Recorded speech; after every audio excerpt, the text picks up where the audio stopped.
Next item కాజు Malay Pasand చేస్తా అన్నారు. So ఈ ఐటమ్కి కావాల్సిన ఇంగ్రీడియంట్స్ చెప్తారా?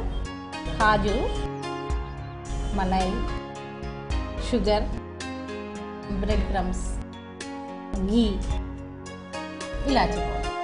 కాజు మలాయ్ పసంద్కి కావాల్సిన ఇంగ్రీడియంట్స్ చూసాం. మరి నెక్స్ట్ ప్రాసెస్ స్టార్ట్ చేద్దాం అయితే. చేద్దామండి. ఓకే, ఫస్ట్ ఏం చేయాలి? స్టవ్ వెలిగించుకుని ఓకే, స్టవ్ ఆన్ చేసుకొని ప్యాన్ పెట్టుకున్నాము. సో నెక్స్ట్ ప్రాసెస్, ప్యాన్లో క్రీమ్ యాడ్ చేయాలి. క్రీమ్. ఏం క్రీమ్ ఇది? Milk cream.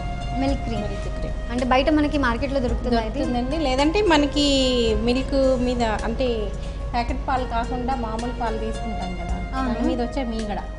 ఓకే, అంటే ఇంట్లో ప్రిపేర్ చేసుకుంటాం కదా, సో ఇంట్లో ఉండే పాల మీద వచ్చే మీగడతో మనం ప్రిపేర్ చేసుకోవచ్చు, ఆ క్రీమ్ వేసుకోవచ్చు. మనకి ఇంట్లో మీగడ చాలా తక్కువగా దొరుకుతుంది కదా పాలు కాగబెట్టినప్పుడు.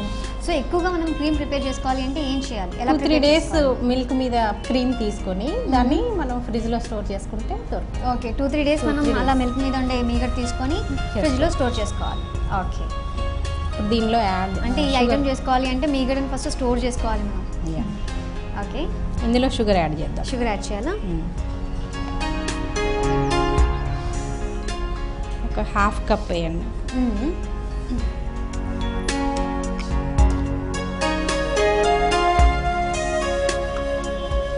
ఈ కాజు మలాయ్ పసంద్లో ఉన్న స్పెషాలిటీ ఏంటి? ఇది రిచ్ ఫుడ్. ఓకే, ఎందుకంటే పిల్లలకి ఈ ఫుడ్ పెట్టామనుకోండి చాలా బాగుంటుంది, హెల్తీగా ఉంటారు. ఓకే, అందులో కాజు ఉంటుంది, బ్రెడ్, బటర్ అన్నీ ఉంటాయి కాబట్టి. ఓకే, నెక్స్ట్ కాజు యాడ్ చేద్దాం. కాజు వేయాలి. అంటే ఈ కాజు జస్ట్ క్రష్ చేసుకోవాలి, క్రష్ చేసి వేసేసుకుంటే చాలు. ఓకే, అంటే మరి మెత్తగా మెత్తగా అవసరం లేదు, మామూలుగా చాలు. బ్రెడ్ క్రమ్స్ యాడ్ చేద్దాం. సో ఈ బ్రెడ్ ఎలా ప్రిపేర్ చేశారు దీన్ని? Bread crumbs. Bread crumbs. Okay, మనం జనరల్గా మనం బ్రెడ్ ప్యాకెట్ తెచ్చుకుంటాం కదా, దానిపైన లేయర్ కొంచెం డార్క్ కలర్లో ఉండి ఎవరు తినరు. అవును, దాన్ని డ్రై చేసేస్తే అది ఇట్లా. డ్రై చేయడం అంటే ఎలా చేయాలి? అంటే టచ్ చేస్తే పట్టుకొని చూస్తే కొంచెం గట్టిగా ఉంటుంది. సో బ్రెడ్ అయితే మామూలుగా మెత్తగా ఉంటుంది కదా. మెత్తగా దాన్ని మనం 2-3 days బయట పెట్టేస్తాం అనుకోండి, ఆగిపోతే గట్టిగా. ఓకే, సో ఆ బ్రెడ్ అనేది గట్టిగా అయిన తర్వాత మనం క్రష్ చేసుకోవాలి దీన్ని కూడా. ఓకే, ఓకే, షుగర్ యాడ్ చేసిన తర్వాత మనం క్రష్డ్ క్యాష్యూ నట్స్ యాడ్ చేసుకున్నాం. దాని తర్వాత ఇప్పుడు బ్రెడ్ యాడ్ చేసాం.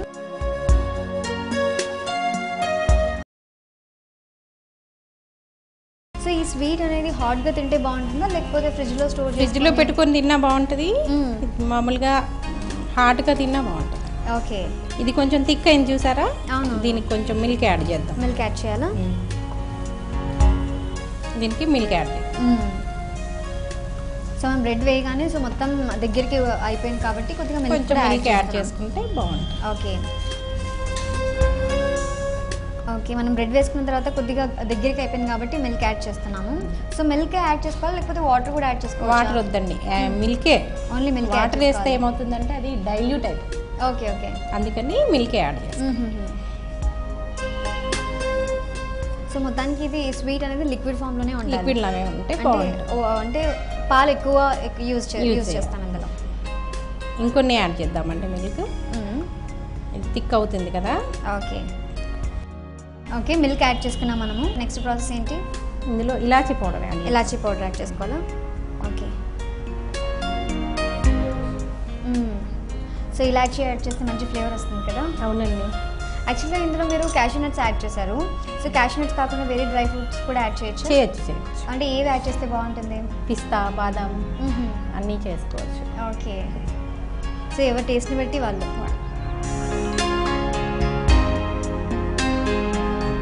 దగ్గరకు వచ్చింది కదండి, ఆల్మోస్ట్ అయిపోయింది. ఓకే, రాష్ట్రీ గారు ఇది కొద్దిగా దగ్గర పడాలండి. అవునండి, దగ్గరగా వచ్చేసింది. దీంట్లో కొంచెం గీ యాడ్ చేసుకుందాం. ఓకే, ఓకే, ఇప్పుడు మనం ప్రిపేర్ చేస్తున్న ఐటమ్ కాజు మలై పసంద్ అనమాట. దీనికి ప్రాసెస్ ఎలా, ఫస్ట్ ఏం చేయాలి అంటే పాన్ పెట్టుకున్న తర్వాత క్రీమ్ యాడ్ చేసుకోవాలి. క్రీమ్ బాగా బాయిల్ అయిన తర్వాత హాఫ్ కప్ షుగర్ యాడ్ చేసుకొని షుగర్ బాగా కరిగిన తర్వాత క్రష్డ్ క్యాషూ నట్స్ యాడ్ చేసుకోవాలి. జీడిపప్పు బాగా క్రష్ చేసుకోవాలి, అంటే మరి మెత్తగా క్రష్ చేసుకోకుండా కొద్దిగా క్యాషూ నట్స్ కూడా ఉండాలి. సో అవి కూడా యాడ్ చేసుకున్న తర్వాత మనం బ్రెడ్ యాడ్ చేసుకోవాలి. బ్రెడ్ కూడా క్రష్డ్ బ్రెడ్ అనమాట. అంటే బ్రెడ్ మనం గాలికి పెట్టి అది డ్రై అయిపోతుంది కదా, ఆ డ్రై అయిపోయిన బ్రెడ్ని మనం క్రష్ చేసుకొని ఇందులో యాడ్ చేసుకోవాలి. అది కూడా యాడ్ చేసుకున్న తర్వాత పాలు యాడ్ చేసుకోవాలి. పాలు ఎంత ఎక్కువగా యాడ్ చేసుకుంటే అంత మంచిది అనమాట. సో అంత టేస్టీగా ఉంటుంది. సో పాలు యాడ్ చేసుకున్న తర్వాత కొద్దిగా గీ కూడా మనం యాడ్ చేసుకున్నాం. సో గీ యాడ్ చేసుకున్న తర్వాత ఏం చేయాలి, ఇంకా తీసేసుకోవాలి. ఓకే, అంటే బాగా చిక్కగా వచ్చింది, లిక్విడ్ ఫామ్లో లేకుండా కొద్దిగా semi liquid. Semi liquid. Okay okay, బాగా దగ్గర పడింది కదా, స్టవ్ ఆఫ్ చేసుకుందాం. స్టవ్ ఆఫ్ చేసేసి ఓకే, సరే ఇప్పుడు సర్వ్ చేసుకుందాం. అయితే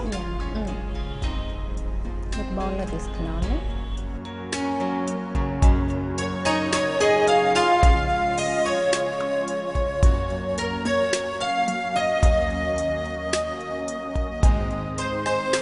సో రాష్ట్రీ గారు, దీనికి గార్నిష్ ఏమైనా చేసుకోవాలండి? ఏం అవసరం లేదండి, ఇది కంప్లీట్ అయిపోయింది. ఇది టేస్ట్ చేసి చెప్పండి. ఓకే, కాజు మలై పసంద్ ప్రిపేర్ అయిపోయింది.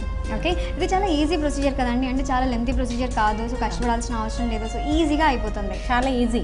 రైట్, అవును. కాజు మలై పసంద్ రెడీ అయిపోయింది. చాలా హాట్గా ఉంది, కానీ ఫ్రిడ్జ్లో పెట్టుకొని చల్లగా అయిన తర్వాత తింటే ఇంకా టేస్టీగా ఉంటుందంట. సో మొత్తాన్ని నేను టేస్ట్ చేసి చెప్తాను ఎలా ఉంటుంది.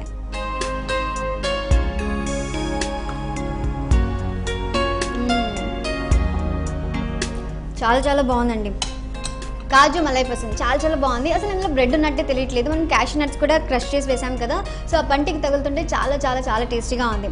కాజు మలై పసంద్ ఇది మీ ఇంట్లో ట్రై చేయండి, చాలా టేస్టీగా ఉంది. సో రాష్ట్రీ గారు 2 డిఫరెంట్ స్నాక్ ఐటమ్స్ చేసి చూపించారు. Kaju malai pasand and veg frankie 2 items చాలా బాగున్నాయి. Thank you so much. Thank you. So